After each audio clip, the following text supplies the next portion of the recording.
If David Robinson wouldn't have played in that game, like, I get emotional thinking about it because I got to stand next to him in game 6 of the NBA Finals. So I take that responsibility and say, wait, we can't just gloss over this. And I blame the teams, I blame the training staffs, because the players in this generation are doing more of what they are told than going out there and leaving it all out on the floor. What I have a problem with is somebody saying, so we want to make sure that that's not the case 6 months down the road.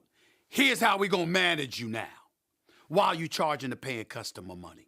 I have a problem with that. Load management, or rest, has really become a controversial topic in the NBA, but load management really hadn't become a thing until our modern game. Critics say that the reason is as simple as the game and the players becoming softer now. You could have guys that'll get in a scuffle and just swing their arms at each other and then get each other's face, and that's a technical foul. You do find yourself saying sometimes, you got to be kidding me. But the players nowadays actually disagree and say that the game today is more demanding than it was in the past. Recently, Kevin Durant had enough and went online to vent, and boy did he stir the pot again. And in this video, I'm going to cover what Kevin Durant said exactly and if he's right about it. But before we do, please like the video and subscribe to the channel, and thank you for watching my new basketball channel, Mike Swish.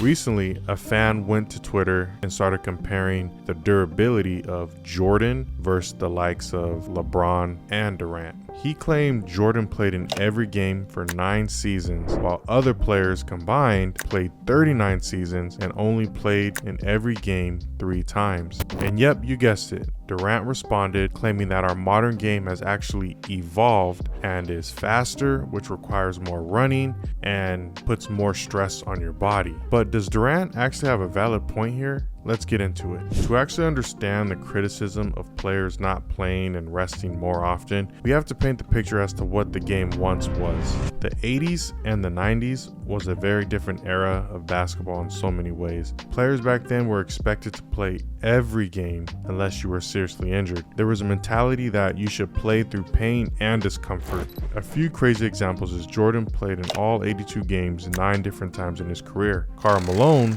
missed just 10 games in 18 seasons, and John Stockton only missed 22 games in 19 seasons. And what needs to be mentioned, and really isn't even debated anymore, but back then the NBA allowed a lot more harder fouls. The physicality and hard fouls were much more common back then, and flagrant fouls weren't really utilized as much. Now, many argue the game was much more interesting back then because of this, but the league was compelled to do something about it out of fear that the players' health wouldn't be sustainable in the long run. But the concept of load management didn't even exist back then, and sports science was far less advanced. In the 90s, it was common for stars to play between 38 to 42 minutes. An example of this is Allen Iverson averaged over 41 minutes per game for 6 seasons. But back then, the NBA didn't have as many back-to-back games, and these back-to-back games will definitely add up and take a toll on your body. But if we fast forward to the 2010s, we see a certain coach start utilizing this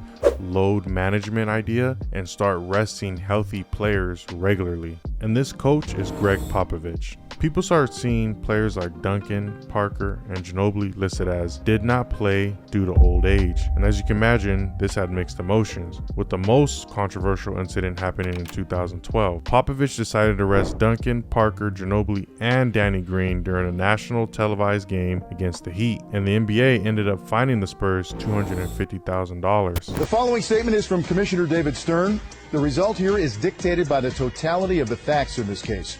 The Spurs decided to make 4 of their top players unavailable for an early season game that was the team's only regular season visit to Miami. While at the time, many didn't see the big picture, but the Spurs did. They began focusing on postseason performance rather than regular season total wins. And some argue because of this, they were able to stay more competitive for a longer period of time, even though they had an old team. And they ended up winning in 2014 against the Heat. After this, we see LeBron, Kawhi Leonard, Embiid, and other stars having rest days. Now, has the league and the players actually become soft? Or has the league actually evolved as Durant said it has? The modern NBA prioritizes fast breaks, quick ball movement, and floor spacing. In the 80s and the 90s, the game was heavily reliant on post-up plays, and half-court sets. But the way the game is played now has led to more possessions per game. Each team now averages about 100 possessions per game, but back in the day, each team averaged around 88 possessions per game. This means that players nowadays are actually having to sprint more. They're having to make more hard cuts and other defensive rotations. And what no one can argue is that the NBA has a huge problem with non-contact injuries now. Knee and leg injuries have always existed in the NBA, but it seems like we're seeing a lot more of them now. Just last season, we saw Halliburton, Tatum, and Lillard all go down with leg injuries. But because of the hardened mentality of the players in the past, there could have truthfully been a lot more injuries going on back then that we really never knew about, because as long as they could run a little bit, they were going to play. But while I do think the game has become less physical nowadays, I do think because the game has more possessions now and is played at a faster pace, it requires a different level of maintenance and endurance on someone's body. When I think of a player like Durant, I can understand why he doesn't have a desire to play back-to-back games and why he wants to have occasional rest days. He's close to that retirement age and I've already went through an Achilles tear himself. I think players today are more concerned about playing longer in the NBA to have a chance to win more rings and of course make more money. But the NBA is a business, which makes this complicated. They recently implemented a policy which prevents teams from benching star players for more than 17 games per season, and that they have to play in nationally televised games unless they have an actual injury. This is due to fans paying big money to see their favorite teams play, but the star player would sit out and not even have an injury. So as a fan myself, I have to understand that there is science that points to a player recovering is just as important as a player training. And because of these things, we see players playing at a high level still while in their mid and late 30s, which was pretty much unheard of before. I think Durant is correct in the sense that nowadays players are running a lot more compared to what they were in the past, which is a higher potential for more non-contact injuries. But I also think that players resting too often can also be looked at as being soft. So I think that there needs to be a realistic balance. And I also think that the league needs to get a little less strict with hard fouls. When the game is intense or gets chippy, more people watch. But what do you guys think? Is the league simply soft by allowing players who are healthy to rest now? Or do you agree with my take? Let me know what you think in the comments. And if you enjoyed this video, please like the video and subscribe to the channel. It'll really help a small channel like mine grow. Thank you guys for watching. I'll see you guys on the next one. Peace.